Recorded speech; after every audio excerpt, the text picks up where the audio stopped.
Morning, morning. Hi.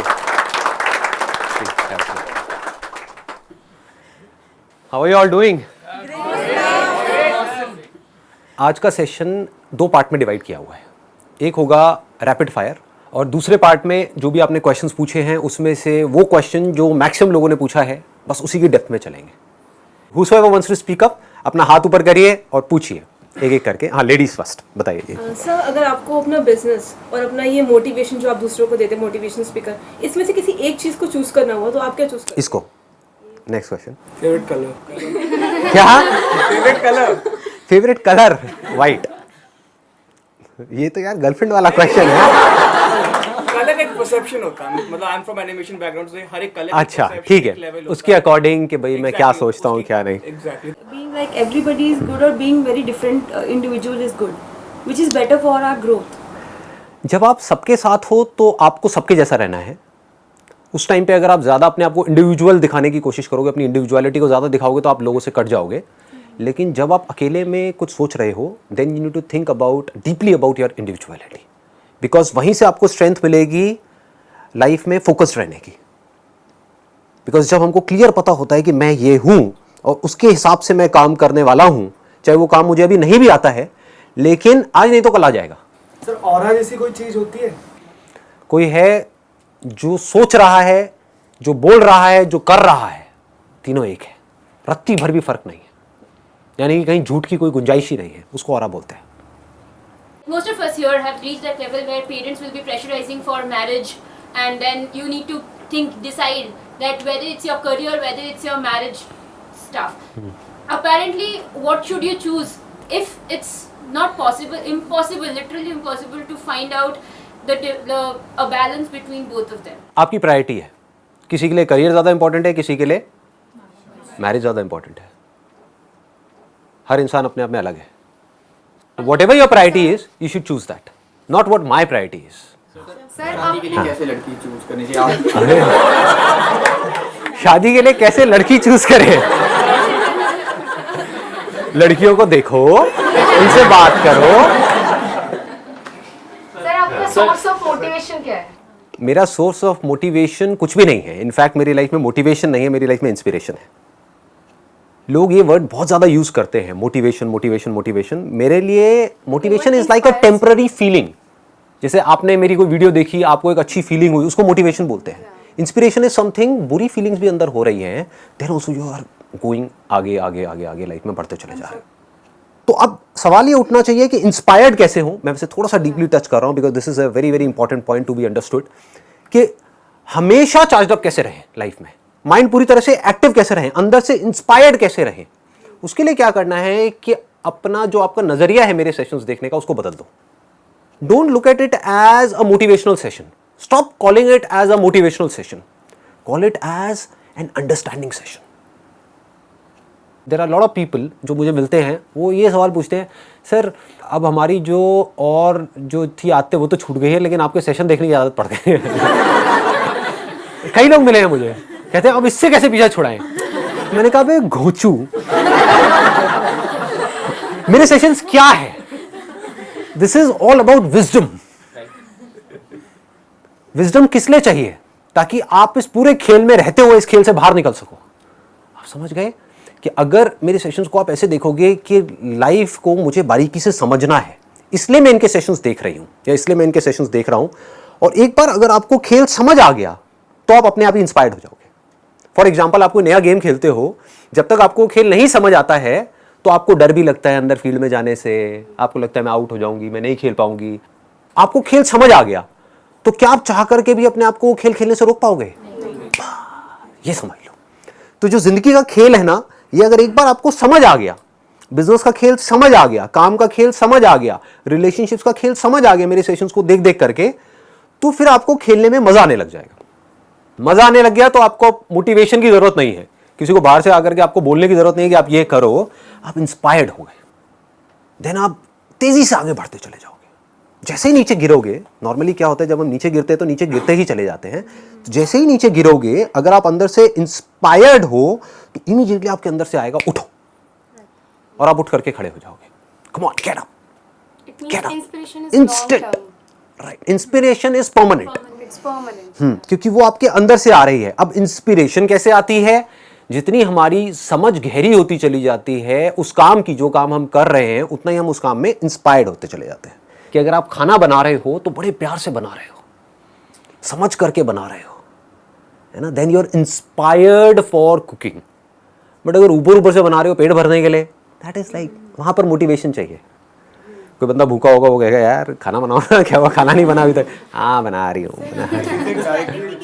ठीक है जी, आगे बढ़ते हैं। आपका स्पिरिचुअलिटी की तरफ रुझान कैसे आया and how do you stick to it कि आप उसके मतलब क्या होता है कि ये लेवल्स होते हैं हमारे अलग अलग। जैसे there was a point in time in my life जब मेरा पूरा फोकस था पैसे के ऊपर, कि फाइनेंशियली पूरी तरह से फ्री हो जाऊँ, कि मुझे अपनी पूरी लाइफ में पैसे के बारे में सोचना ही ना पड़े, पैसे से ऊपर उठ जाऊँ। वो कब हो सकता है? वो सिर्फ तब हो सकता है जब मैं अपने आप को कुछ एक्स्ट्रा ऑर्डिनरी बना लूँ किसी भी एक फील्ड में। तो उस वक्त मेरा सारा फोकस उस पर था। फिर वहाँ से आगे बढ़ा तो हेल्थ पे आया, फिर रिलेशनशिप्स के कुछ मेजर इश्यूज हुए, फिर था वहाँ से निकलना है। It was around 4 years back. उसके बाद में लाइफ ने एक अलग टर्न ले लिया। So all I can say to you is कि don't try to jump upon things just because कि मैं वो कर रहा हूँ। कि आपको स्पिरिचुअल पाथ पे अभी चलने की जरूरत नहीं है जब तक कि अंदर से नहीं आता। अभी अगर आप एक स्टूडेंट हो, या अभी आपका जो लाइफ का पूरा फोकस होना चाहिए वो होना चाहिए कि अपने करियर को पूरी तरह से स्टेबल किया जाए, या फिर अपने करियर में एक्स्ट्रा ऑर्डिनरी बना जाए। और आप बैठ करके सेल्फ इंक्वायरी कर रहे हो, वो एम ये हो, तो आप ना यहाँ के रहोगे ना वहाँ के रहोगे। इसको अच्छे से समझ लो। अभी इस पॉइंट पे आपकी लाइफ की जो सबसे बड़ी प्रॉब्लम है उसको पहले आपको आइडेंटिफाई करना है, उसको सोल्यूशन निकालना है। आपकी लाइफ में जो भी प्रॉब्लम आज है, वहां से लेकर के जो भी आने वाले 20 साल तक, 50 साल तक आने वाली है, उन सबके सॉल्यूशंस मेरे सेशंस में मिलेंगे आपको। तो जो प्रॉब्लम आपको आने वाले 20 साल बाद आने वाली है, यानी कि अपने करियर में सेट हो गए, खूब पैसा आ गया, उसके बाद भी जिंदगी में खालीपन है, परेशानियां हैं, टेंशन है, वट एवर इट इज, उस स्ट्रेस से बाहर कैसे आए, उसका सोल्यूशन आपको उस वक्त जरूरत पड़ेगी जब आप पैसे से ऊपर उठ गए हो। वंस यू हैव मनी, उसके बहुत सारे साइड इफेक्ट्स हैं। जैसे हर दवाई का अपना एक साइड इफेक्ट होता है, ऐसे ही पैसे का अपना एक साइड इफेक्ट है। कम हो तो भी प्रॉब्लम है, ज़्यादा हो तो भी प्रॉब्लम है। फॉर एग्जाम्पल, आज से बहुत साल पहले एक जेन्युइन प्रॉब्लम थी इंसान के लिए कि जो और जानवर थे वो इंसान से ज़्यादा ताकतवर थे और इंसान के ऊपर अटैक हो रहे थे, शेर के, चीते के और बहुत सारे जानवरों के। तो इंसान ने क्या किया? वेपन्स बनाए, पत्थर के वेपन्स बनाए, फिर धीरे धीरे लोहे के वेपन्स बनाए जिसको तलवार बोलते हैं, फिर गन्स बनाई। अब क्या बन गए? Nuclear weapons. Do we need nuclear weapons? Weapons बनाए थे एक प्रॉब्लम को सॉल्व करने के लिए। वो प्रॉब्लम अब कहां है? आप यहां पर आ रहे थे, कोई शेर पीछे भाग रहा था आपके, कोई भालू पीछे पड़ा था। आज किसी वेपन की जरूरत है? कुत्ते पीछे पड़ रहे थे। कुत्तों को टैकल करने के लिए प्यार की जरूरत है। अब ध्यान से समझो क्या हो रहा है। यहां तक पकड़ में आ रही है बात? इंसान शुरू तो हो गया, उस वेपन्स को बनाने का काम तो उसने शुरू कर दिया, अब वो रोक नहीं पा रहा है अपने आप को ना। इंसान को ये नहीं पता है कि अपने आप को रोके कैसे। और आज इंसान के लिए सबसे बड़ा खतरा क्या है? वही वेपन्स है। सोचो जो न्यूक्लियर वेपन्स है वो किसी टेररिस्ट ऑर्गेनाइजेशन के हाथ में आ जाए तो क्या हो सकता है। तो इन शॉर्ट, हम पैसा कमाना शुरू करते हैं इसलिए कि हम खुश हो पाए, लेकिन फिर जब पैसा आता है तो हमारे दुख की सबसे बड़ी वजह पैसा बन जाता है। मतलब क्या होता है कि एक रियल प्रॉब्लम होती है जिसका हम सॉल्यूशन निकाल रहे होते हैं, फिर सॉल्यूशन निकालते निकालते वो सॉल्यूशन खुद एक प्रॉब्लम बन जाता है। बस ये हमको समझना है। तो अगर हमने उस प्रॉब्लम का सॉल्यूशन निकाला और वहीं रुक गए तो कोई प्रॉब्लम नहीं है। कि मतलब अभी आप मानो एक बहुत ही खराब कंडीशन में हो, मतलब एक ऐसे एरिया में रह रहे हो जहां पर चारों तरफ गंदगी है, बिजली की प्रॉब्लम है, रेंट की प्रॉब्लम है, ये सब रियल प्रॉब्लम्स है। इसका सॉल्यूशन क्या है? पैसा। आपको पैसा चाहिए वहां से बाहर निकलने के लिए, एक ठीक ठाक लोकेलिटी में जाने के लिए जहां पर एटलीस्ट साफ सफाई हो, एक पीसफुल सी आपको लाइफ मिले। अब क्या होगा? वहां पर तो पहुंच जाओगे, लेकिन अब भी आप पागलों की तरह आगे भागे जा रहे हो एंडलेसली। वो आगे भागने की वजह से अनलिमिटेड नई प्रॉब्लम्स खड़ी हो जाएंगी। अब आप गधों की रेस में शामिल हो गए। चारों तरफ गधों की रेस हो रही है। ये न्यूक्लियर वेपन्स क्या है अगर गधों की रेस नहीं है तो? अरबों खरबों रुपए उसके अंदर लग रहा है। इसकी जरूरत है क्या इंसान को? या जरूरत है कि जो बच्चे भूखे मर रहे हैं वो पैसा उसमें लगाया जाए? सोचने वाला पॉइंट है। Do we really need nuclear weapons? ये चीज समझनी है। हाँ, rapid fire. What is happiness? Happiness एक चॉइस है। ये एक बहुत बड़ी गलतफहमी है लोगों को कि हैप्पी होने के लिए मुझे ये करना होगा, वो करना होगा, whatever it is. In this particular moment, if you want to be happy, choose to be happy and you are happy. If you don't choose to be happy, आप लाइफ में कहीं भी पहुंच जाओ, कुछ भी कर लो, you will never be happy. It's a conscious choice. You need to decide right now. अभी डिसीजन लिया कि मुझे खुश होना है, मैं खुश हूं। आई don't need a reason to be happy. आसमान में देख रही हूं इधर उधर, मैं खुश हूं, मैं जिंदा हूं, मैं खुश हूं, मैं सांस ले रही हूं, मैं खुश हूं। मैं हूं ना। अभी तो नहीं मरे, अभी तो नहीं गड़े, अभी तो नहीं जले, हो ना। मैं हूं, मैं खुश हूं। सर स्पिरिचुअलिटी से हम वेल्थ नहीं पा सकते, एज इन कि हम एक समझ आ जाएगी पैसा कमाने की, तो उसके लिए स्पिरिचुअलिटी जरूरी है? बिल्कुल भी नहीं है। देखो क्या होता है, हम अजम्पशंस बना लेते हैं which is not based upon reality. इस दुनिया में जितने भी लोग अमीर हैं, जिन्होंने पैसा कमाया है, क्या वो सब स्पिरिचुअल पाथ से होकर के वहां तक पहुंचे हैं? तो रियलिटी क्या कहती है कि पैसा कमाने के लिए स्पिरिचुअल पाथ की जरूरत नहीं है। स्पिरिचुअल पाथ की जरूरत किसके लिए है? पीस ऑफ माइंड के लिए है। ऑल्दो डायरेक्टली कोई कनेक्शन नहीं है, बट इनडायरेक्टली अगर आप देखोगे तो स्पिरिचुअलिटी का एसेंस क्या है, जो रियलिटी है उसको देखना, उसको समझना और एक्ट करना। स्पिरिचुअलिटी का मतलब बेवकूफ़ों की तरह बैठ करके मेडिटेशन करना नहीं है, या फिर चोगा पहन करके इधर उधर घूमना नहीं है, घर बार को छोड़ना नहीं है। स्पिरिचुअलिटी का एसेंस क्या है कि पूरी तरह से जो सिचुएशन है उसको समझ करके जो भी एक्शन मुझे सही लग रहा है उस हिसाब से एक्ट करते चले जाना। This is spirituality. तो अगर आप इसको स्पिरिचुअलिटी बोलते हो तो रियल लाइफ में आप इसको कैसे यूज करोगे? जो भी आप काम कर रहे हो उस काम को बारीकी से समझ करके अगर आप करोगे तो आपके सक्सेसफुल होने के चांसेस बहुत ज़्यादा बढ़ जाएंगे। सर ये फोकस मेडिटेशन से आ जाएगा? नहीं आएगा। कैसे आएगा? ये जो फोकस आएगा ये आएगा पहले आपको अपनी लाइफ की इस पॉइंट पे जो सबसे बड़ी प्रॉब्लम है पहले उसको समझना होगा। प्रॉब्लम्स क्या होती है? प्रिजन के जैसी होती है, जेल के जैसी होती है ना। अंदर ही अंदर हमारा दम घुट रहा होता है। हर एक के लिए अलग अलग तरह की प्रॉब्लम्स होती है। किसी के लिए रिलेशनशिप हो सकती है, किसी के लिए पैसा हो सकती है, किसी के लिए करियर हो सकती है, कुछ भी हो सकती है। ठीक है, तो आपको पहले समझ आए कि मैं इस जेल में हूं। If you are okay with it, अगर आप कहते हो हाँ ठीक है, मतलब अगर ये है भी जेल तो क्या फर्क पड़ता है, पूरी दुनिया ही जेल में है, how does it make a difference? समझ गए? मेरा पड़ोसी भी तो जेल में है, मेरे वो फूफा जी भी तो जेल में है, उन्होंने तो अपनी पूरी जिंदगी निकाल दी, तो मैं भी निकाल दूंगी, मैं भी निकाल दूंगा, क्या फर्क पड़ता है? अगर ये जवाब आ रहा है तो आप फंसे हुए हो।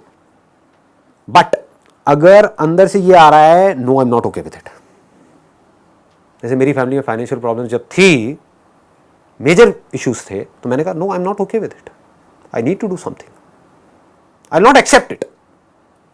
अगर ये क्लियर हो गया कि मुझे इस प्रॉब्लम का सोल्यूशन निकालना है तो वो सोल्यूशन खुद चल करके आपके पास आता है। ये हमको समझ नहीं आता है। प्रॉब्लम में ही सोल्यूशन छुपा होता है। हर बीमारी का इलाज कहीं बाहर नहीं होता है, उसी बीमारी में होता है। जैसे ही उस बीमारी का कॉज समझ आता है वहीं पर उसका इलाज छुपा हुआ होता है। तो if you can feel the problems that you are going through, आपको समझ आ रहा है कि मैं पढ़ रहा हूं इसलिए नहीं कि मुझे पढ़ करके मेरे घर वाले कह रहे हैं, फॉर एग्जाम्पल मैं पढ़ रहा हूं इसलिए कि मुझे इस कचर पट्टी से बाहर निकलना है, कि माँ बीमार है और माँ के इलाज के लिए पैसा नहीं है। ये क्या है? एक इमेजिनरी प्रॉब्लम है, रियल प्रॉब्लम है? रियल प्रॉब्लम है भाई। तो सबसे पहले अपनी लाइफ की रियल प्रॉब्लम्स आइडेंटिफाई करो, उन रियल प्रॉब्लम्स को बारीकी से ऑब्जर्व करते चले जाओ and ask yourself again and again, am I okay with it or I'm not okay with it? If the answer is I'm not okay with it, find out a solution. There is no problem जिसका solution ना हो। Problems तो endless हैं, वो तो चलती ही रहेंगी any how, मतलब Prioritize. It's a good point. Prioritize.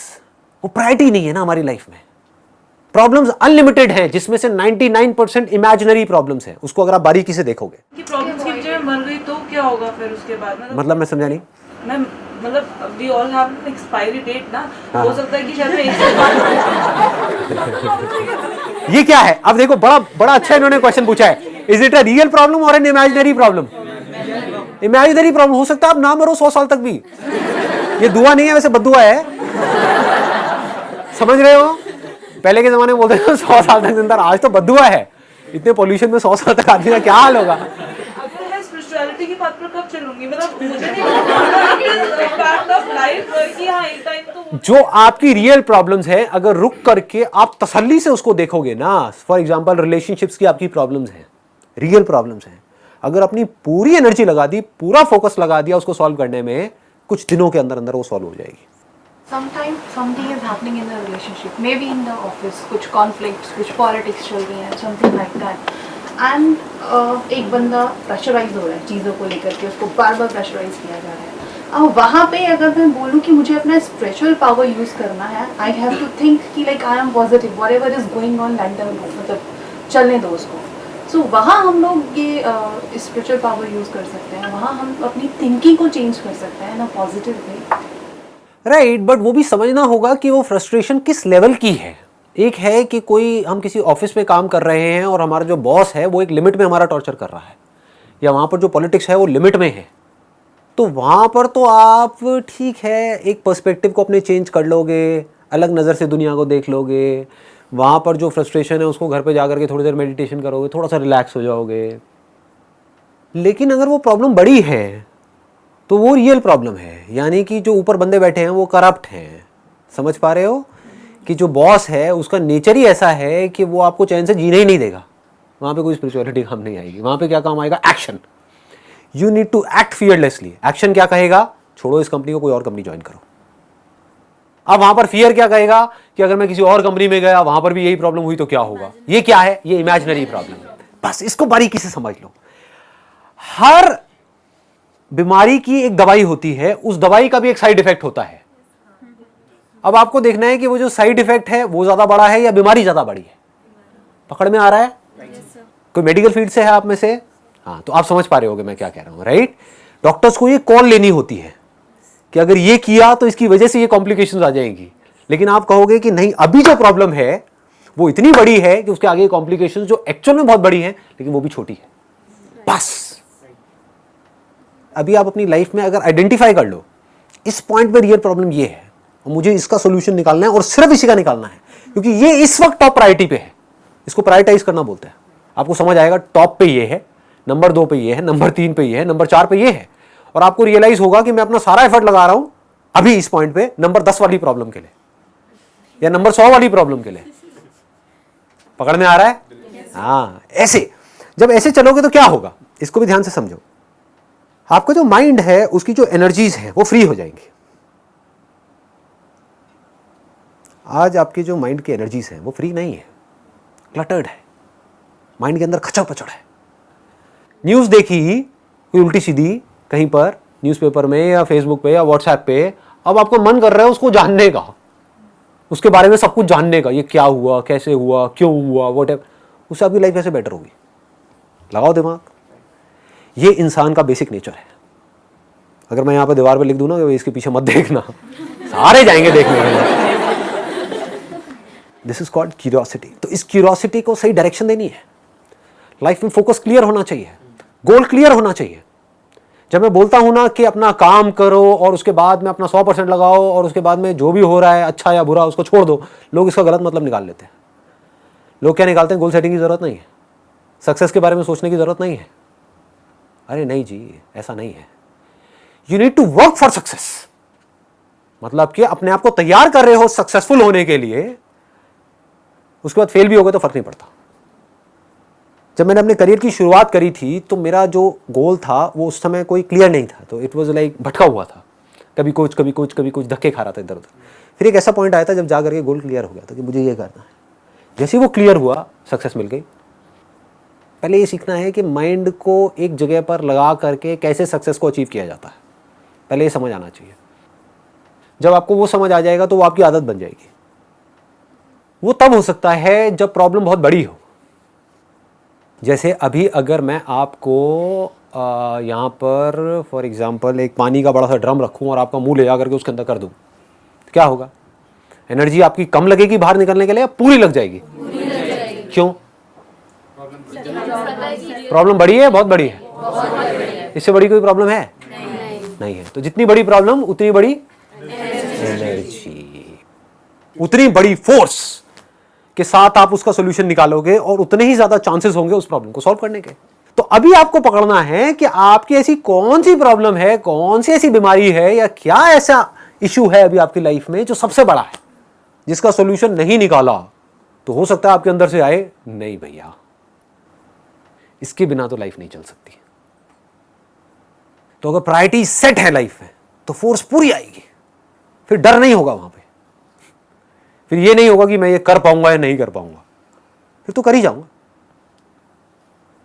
आपने इस तरह से लाइफ की एक भी प्रॉब्लम अगर आपने सॉल्व करी तो अगली प्रॉब्लम जो होगी, जो सेकंड प्रायोरिटी पे होगी, उसको भी आप बड़े आराम से सॉल्व कर सकते हो। कॉन्फिडेंस बढ़ गया ना। कॉन्फिडेंस ऐसी तो बढ़ता है, एक काम किया और वो अच्छे से किया, उसमें मैं सक्सेसफुल हुआ, अब मेरे में कॉन्फिडेंस है, मैं दोबारा भी वो काम कर सकता हूं, उन्हीं फंडों को कहीं और भी लगा सकता हूं। फिर धीरे धीरे क्या होगा, लाइफ सॉर्ट आउट होती चली जाएगी। लाइफ को वन वर्ड में डिफाइन करना होगा। लाइफ को वन वर्ड में डिफाइन करना, खेल है, Sir, spirituality Game of for life. present life or for next life? Do you have a proof of next life? No, no, सिर्फ अपनी बात करना और लोगों की नहीं, no. नहीं है ना, बिल्कुल नहीं। तो वाई गेट इनटू बिलीफ्स? हो सकता है दूसरी लाइफ हो सकता है ना हो, ऐसी फालतू की इमेजिनरी प्रॉब्लम्स में जाना ही क्यों है जबकि रियल प्रॉब्लम्स अनलिमिटेड है। अच्छा ट्रुथ क्या है लेकिन? मतलब मेरे पूरे सेक्शन की धज्जियां उड़ा दी। मैं अभी क्या कह रहा हूं भाई मेरे, देखो ध्यान से समझो। वैसे तो एक चीज आपके आगे लाइव डेमो हो रहा है, समझ रहे हो ना लाइव डेमो क्या है। मैंने क्या कहा, आपकी रियल प्रॉब्लम्स कुछ और हैं, लेकिन हम इमेजिनरी प्रॉब्लम्स के सॉल्यूशन ढूंढने में लगे हुए हैं। मैं बोलता हूं है, मैं बोलता हूं नहीं है, उससे फर्क क्या पड़ने वाला है? लगाओ दिमाग, आपकी लाइफ कैसे बेटर होने वाली है। तो अगर आपकी ऐसी आदत बन गई जिसकी मैं बात कर रहा हूं, अगर ये बात पकड़ में आ रही है, तो क्या होगा, आपका हमेशा जो ध्यान है वो सिर्फ और सिर्फ रियल प्रॉब्लम्स पे रहेगा, और उसमें से भी जो अभी टॉप प्रायोरिटी पे होगी उस पे रहेगा। फिर एक ऐसा टाइम आएगा आपकी लाइफ में जाकर के जब रियल प्रॉब्लम्स होंगी ही नहीं।